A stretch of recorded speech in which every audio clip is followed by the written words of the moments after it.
Hello and welcome to Chapter 18 review. I'm over on page 297, 298. We're starting to talk about creating the overall concept from conception to completion. Over the last 3.5 months, we've put the big pieces together. We've talked about some of the little pieces. Now we're actually going to talk about some really small pieces that if you miss, you could miss the whole display. But let's start over on page 298. It's in the introduction paragraph. Obviously, I love those introduction paragraphs. The different aspects of visual merchandising discussed thus far, however, are only part of the total pictures.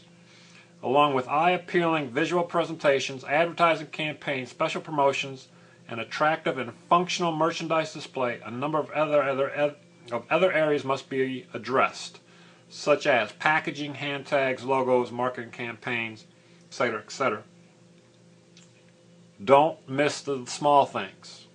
The logos, the tags, the marketing campaigns. A bad marketing campaign can put you right out of business. Talks about under ancillary design concepts. In today's retail environment, the major emphasis is for merchants to develop and merchandise products of their own rather than to rely on nationally recognized vendors for the goods. Don't wait for somebody else to do it for you. And that's the new trend, is get out there. For example, Saks. They do their own advertising. They don't wait for a third party to come in there and do it. And then you'll go with me over to 299. We talk about those hand tags. We're actually going to look at some on the next page, but stay with me on 299 for a second. Talks about hand tags. The vast majority of apparel products today use two types of hand tags. One is designed to be purely informational and provides the shopper with pertinent information such as price and size. The other one features the brand's name and perhaps its logo. When you think about logos, it's easy to think the swoosh, Nike. You don't even have to see a product. All you have to see is the logo and you're automatically thinking about the products. But go with me, if you would, over to page 300. At the bottom, figure 18-3. It's looking at some of Saks Fifth Avenues. Saks Fifth Avenue actually uses a 3-prong hand tag. It's put together with a little red string. The tag features front, middle, and back portions that are held together by a red string.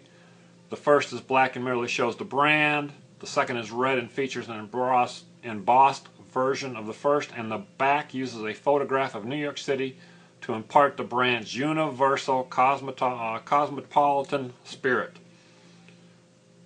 Think about it. When you go into the store and you're looking at apparel, do you look at the tag? Don't know. Some might, some won't. Personally, I don't know that the store I go to, I'm very brand loyal when it comes to clothes.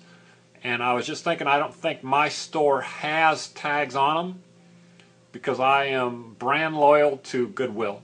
And I don't think they have any tags on their clothes other than the price tag.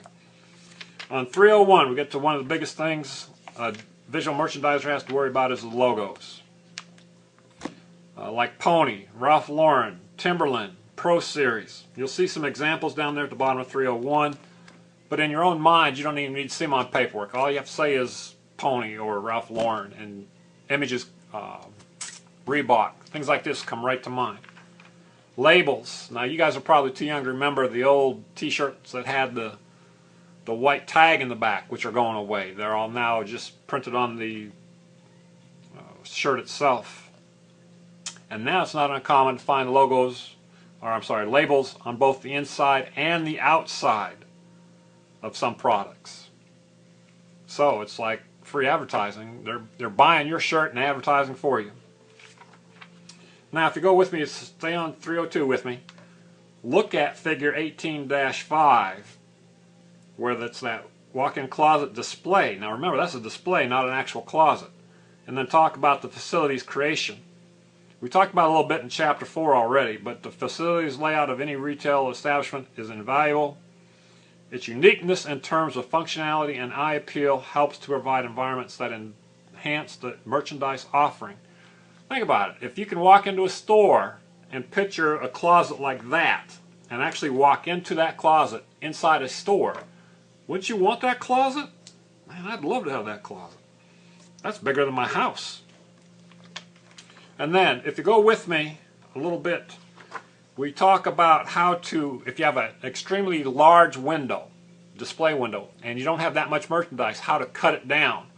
And if you look at the color graphics just after page 302, you'll see some ways they cut it down. They're talking about color. But if you go with me on color plate 28, look how they used the design to actually cut down the viewing area. And then this particular one, color plate 30. Take a look at color plate 30. Look at the balance they have in that thing, along with the symmetry, what we talked about in earlier chapters. So those color platelets right there on those pages, if you just look at those, it gives you a really good idea, especially if you go back with me to color plate 25 and 26.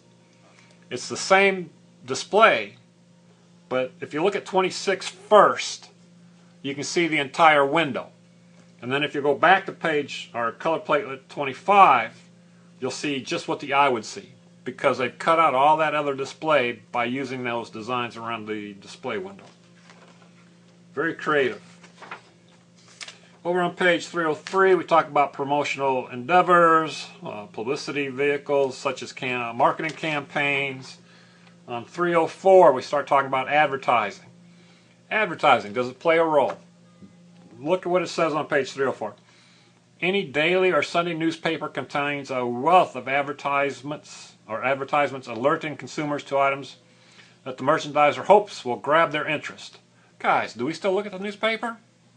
I know I do, but especially the Sunday newspaper. And what's the biggest day when it comes to advertising? Black Friday. We used to sit around the Thanksgiving table, of course after we ate, and actually go through the ads just to see what people were offering. Now, what I really want you to look at, 304, it's under advertising, just above where it says special events. There's a little paragraph. It says, sales are extremely important to most merchants for pushing, what's that say? For pushing unwanted merchandise. And using media is an excellent method for this purpose. They might be end of season, promotion sales, presents, whatever. Newspaper advertising and the broadcast media are the primary tools for such programs. Notice what it says, unwanted merchandise. If you've got some out-of-date stuff, advertise it. You'll be surprised what people will buy. Over on page 305, we talk about press releases. You've got a real nice one from Bloomingdale's at the bottom of page 305. It works. Visual presentations over on 306.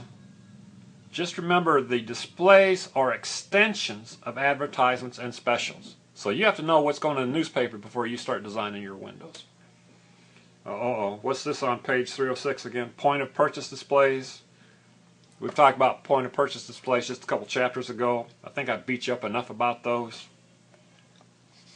On page 307, we talk about market niche. And then on 307, you'll see a list of 10 things. And it talks about the following pieces of the puzzles are designed and molded together to comprise the overall approach the company would use in its pursuit of a new market. And there's specifically, this example is talking about a male blue-collar vocational consumers about ages 18 to 44. When these components are installed in their physical surroundings, they create a suitable environment for bringing the new brand to the forefront. One problem I have with this is, and I'm quoting, they create a suitable. So I really want a suitable environment. I think I would want something a little more drastic than suitable if I'm bringing on a new product. But that's what the author chose to put in there. If it's suitable, to me it's just average. On 308, you've got some brands, some labels, some tags. Take a look at those if you would. And then on page 310, you've got the key points of the chapter. If you haven't noticed by now, the key points in the chapter usually show up somewhere every couple weeks. I don't know where they show up, but they usually do. But I just wanted to pass along a real quick story. When I worked for the NASCAR Trinkets and Trash Company, when I worked for the NASCAR Trinkets and Treasures Company, our logos, our boxes, our tags played a huge role, because the people would come in and buy stuff specifically for example, buy it specifically for the tags, and then never take the tags off the items. So the tags, the boxes, everything can play a big role in your displays and your sales. And after all, it's all about turning that shopper into a purchaser, right? All right, that was chapter 19. Good chapter. Really good chapter. We're getting down to the meat and potatoes of this stuff. All right? And hope you enjoyed it.